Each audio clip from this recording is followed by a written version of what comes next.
All right, we're with Murray, the man behind the Deers. How are you? Good. Good. Let's talk a bit about Missiles. I've listened to it all the way through a couple times, and I think it might be regarded as one of your best albums. But the recording process was not so smooth. Was it a bit of a tricky sort of session? It wasn't so much the recording session, it was what was kind of going on with the band. There wasn't much of a band in the studio. That was the trickiest part of it. The actual process was not terribly difficult, except for mixing Money Babies, which took us a couple of days. That was really, really hard. But the rest of it was, somewhat of a cakewalk.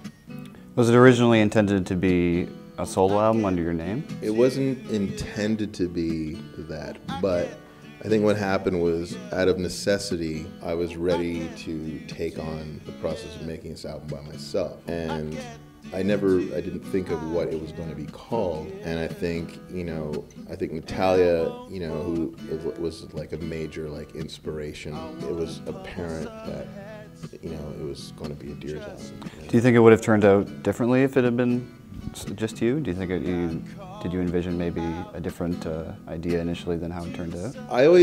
That's the thing that also forced it into being a Deers album, because when I was making all this music and I start recording it and I hear what it sounds like, and it just kind of fell in line with what the Deers have been doing. And I always pictured, if I was going to do something by myself, it wouldn't sound like that. It would sound like something else. I always have these dreams of doing a project by myself, and it doesn't sound like the Deers. Where do you see the Deers going in the future? I mean, with all the changes that have gone on in the band, do you have your eye to the future at all? Or are you focused more on the here and now? A bit of both. I mean, we're focused on the Deers and the path of the Deers.